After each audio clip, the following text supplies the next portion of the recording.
देश के कुल कृषि बजट से 20 गुना ज्यादा तो किसान पे कर्जा है। 32 लाख करोड़ से ज्यादा किसान पे कर्जा। मनरेगा का बजट, बेरोजगारी बढ़ रही है, नरेगा में मजदूरी करके लोग अपना पेट पाल रहे हैं, लेकिन इस बार बजट को आपने कोई बढ़ाया नहीं मनरेगा के अंदर। घर बैठे कमाए 1500 रुपए प्रतिदिन, वो भी विदाउट इन्वेस्टमेंट। बस डाउनलोड करें बैंक साथी ऐप, फ्री ट्रेनिंग लेकर कमाना शुरू करें। बैंक साथी से जुड़कर 15 लाख लोगों के सपने हुए पूरे। अब बारी है आपकी।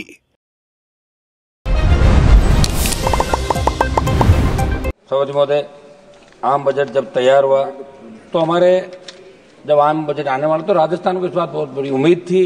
हम किसी राज्य के खिलाफ नहीं, बिहार को बहुत कुछ दिया। पिछली बार भी जहां जहां चुनाव थे, आंध्रा के अंदर चुनावी समय के अंदर सरकार उन क्षेत्रों का ध्यान रखती है, लेकिन राजस्थान के अंदर विशेष बजट का आवंटन, विशेष राज्य का दर्जा। और एक सभापति महोदय, मेरी सबकी भी इच्छा रहती है कि जब बजट आता है देश का, उस समय अगर प्रत्येक सांसद से बात की जाए, संवाद किए जाए।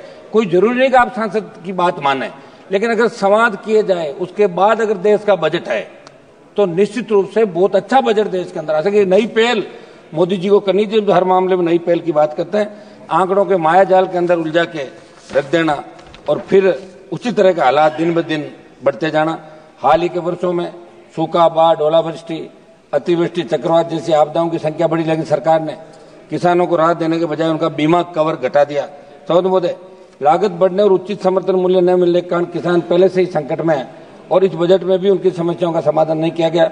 मेरी मांग है कि एमएसपी पर गारंटी कानून बने जाए, पीएम फसल बीमा योजना में खड़ी फसलों को सम्मिलित किया जाए, इनको निकाल दिया। और कृषि आदान अनुदान की सीमा राजस्थान के परिप्रेक्ष्य में 2 हेक्टेयर से बढ़ाकर 5 हेक्टेयर की जाए। साथ ही सूखा विकास कार्यक्रम आने वाले जिलों में 5 हेक्टेयर भू धारिता वाले किसानों को भी लघु सीमांत किसानों की श्रेणी में शामिल किया जाए। सभापति महोदय, खेती किसानी मैं ग्रामीण परिवेश से आता हूँ, किसान का बेटा हूँ और निश्चित रूप से बड़े किसान आंदोलन भी किए। देश के कुल कृषि बजट से 20 गुना ज्यादा तो किसान पे कर्जा है। 32 लाख करोड़ से ज्यादा किसान पे कर्जा। भी एक सवाल के जवाब के अंदर आप लोग बता रहे थे, कर्ज माफी की योजना बनाने से आपने इनकार किया, एमएसपी गारंटी कानून बनने की मांग को आपने नजरअंदाज किया। आप फसल बीमा योजना के पिछले 7 वर्षों में सबसे कम आवंटन इस बजट में किया गया है। मेरी मांग है कि जब वित्त मंत्री जवाब दे तो फसल बीमा योजना से बाहर निकालकर सरकार ने आपने इसके अंदर फसल बीमा का दायरा बढ़ाए और प्राकृतिक आपदाओं को आपने फसल बीमा से बाहर निकाल दिया और ये मैसेज दिया कि आप सिर्फ जुमलेबाजी करते हैं। और इसका वित्त मंत्री जी, किसान, एमएसपी गारंटी कानून और फसल बीमा, इसके अंदर आप निश्चित रूप से पूरा ये देश को बताएं। आप लोग ग्रामीण अर्थव्यवस्था की अनदेखी, मनरेगा का बजट, बेरोजगारी बढ़ रही है, नरेगा में मजदूरी करके लोग अपना पेट पाल रहे हैं, लेकिन इस बार बजट को आपने कोई बढ़ाया नहीं मनरेगा के अंदर।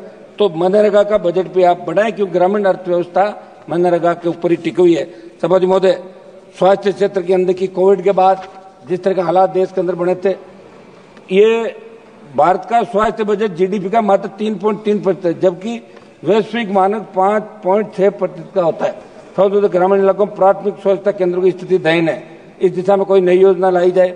मैं सदन के अंदर एक बताना चाहूंगा, जब दिल्ली में स्थित देखिए किस तरह हमारे पद खाली, कोविड-19 के बाद भी जब पद ही खाली है तो कहां से स्वास्थ्य सेवाएं ठीक होगी। दिल्ली का ही मैं बता दूं, दिल्ली में स्थित सफदरजंग अस्पताल में 172, लेडी हार्डिंग में 89, आरएमएल में 100 चिकित्सकों का पद रिक्त है। ये स्थिति देश की राजधानी के मुख्य अस्पतालों की है, तो आखिरकार कब हम विश्व स्वास्थ्य संगठन के मानकों के अनुरूप देश की आबादी की तुलना में चिकित्सकों को उपलब्धता करवा पाएंगे। मेरी मांग है कि चिकित्सकों के खाली पद देश के अंदर भरे जाए। निजी निवेश को प्रोत्साहन की जो कमी है, मोदी बजट में निजी क्षेत्र के निवेश को बढ़ावा देने के आवश्यक प्रोत्साहन नहीं दिए गए, जिससे इंफ्रास्ट्रक्चर निर्माण उद्योगों की वृद्धि धीमी हो सकती है। इस पर सरकार को सोचना चाहिए। एफडीआई को लेकर बड़े बड़े भाषण सरकार के मंत्री देते हैं, लेकिन मैं बताना चाहता हूं भारत की एफडीआई वृद्धि दर पहले ही धीमी पड़ रही है और ये बजट इससे बढ़ावा देने में सफल रहा है। सभापति महोदय, मध्यम वर्ग के लिए आपने घोषणा करी 12 लाख की सीमा को बढ़ाकर कम से कम जो आपने ऊपरी आय वर्ग को ज्यादा फायदा पहुंचाने वाला ये बजट, आयकर में कुछ राहत जरूर दी गई, लेकिन 12 लाख की सीमा को बढ़ाकर कम से कम 15 लाख आप लोग करें। महंगाई की वजह से आम आदमी की वास्तविक आय पहले से ही प्रभावित हो रही है। आप पेट्रोल डीजल की कीमतें घटाएं, होम लोन, शिक्षा लोन, स्वास्थ्य खर्चों पर टैक्स कटौती बढ़ाने की जरूरत थी, लेकिन सरकार ने इस पर ध्यान नहीं दिया। सभापति महोदय, राजकोषीय घाटे का बढ़ता बोझ जो इस बजट के अंदर आपने बताया, सरकार ने राजकोषीय घाटे के लक्ष्य से 4.4% जीडीपी रखा है, जो वैश्विक मानकों के अनुसार अधिक है। मैं आपके माध्यम से वित्त मंत्री से पूछना चाहता हूं कि आप पूर्ववर्ती सरकारों पर आरोप लगाते रहते हो, लेकिन आपके कार्यकाल में भी सरकार लगातार उधारी बढ़ा रही है, जिससे आने वाले वर्षों में अर्थव्यवस्था पर भारी दबाव पड़ सकता है। समाज महोदय, बीमा क्षेत्र में विदेशी निवेश की बढ़ती सीमा, मैं सदन के माध्यम से सरकार को बताना चाहता हूं, बीमा क्षेत्र में एफडीआई सीमा को 74% बढ़ाकर 100% करने का प्रस्ताव घरेलू बीमा कंपनियों के लिए खतरा बन सकता है। इससे विदेशी कंपनियों का वर्चस्व बढ़ेगा और भारतीय कंपनियों को नुकसान होगा, जिससे लाखों नौकरियां प्रभावित हो सकती है। ब्याज भुगतान का बढ़ता भार, इस बजट का एक बड़ा हिस्सा लगभग 12.76 लाख करोड़ रुपए तो सिर्फ कर्ज के ब्याज के भुगतान में ही चला जाएगा। इसका मतलब यह है कि सरकार के पास नए विकास कार्यों, जन कल्याणकारी योजनाओं के लिए सीमित संसाधन बचेंगे। इसलिए मेरे सुझाव पर सरकार को गौर करने की जरूरत है। सभापति महोदय, मेरे इलाके की महंगाई नियंत्रण की मैं बात करूंगा। सभापति महोदय, देश में बढ़ती महंगाई की मार, इसको कैसे कम किया जाए, कुछ मैं मेरे इलाके पाऊंगा। सभापति महोदय, लाइमस्टोन प्रचुर मात्रा के अंदर नागौर, जोधपुर, मारवाड़ के अंदर निकलता है, लेकिन हमारे लाइमस्टोन के छोटे पट्टे किसानों को दिए जाए, खनिज नीति में बदलाव किया जाए, ये हमारी मांग रहेगी सरकार से। श्री फणिभूषण चौधरी जी, एक मिनट में सवाल करूं। प्रधानमंत्री ग्राम सड़क योजना, सभापति महोदय, प्रधानमंत्री ग्राम सड़क योजना का मुख्य उद्देश्य है कि गांव, जितने गांव बच गए, जितनी ढाणियां बच गई, उनको जोड़ा जाए।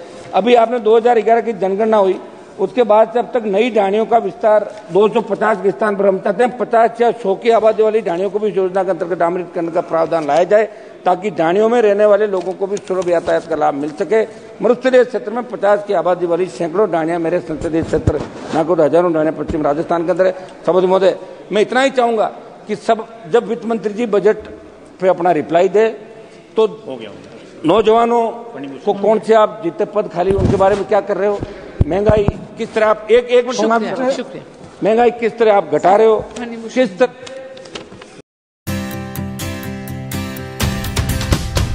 झलको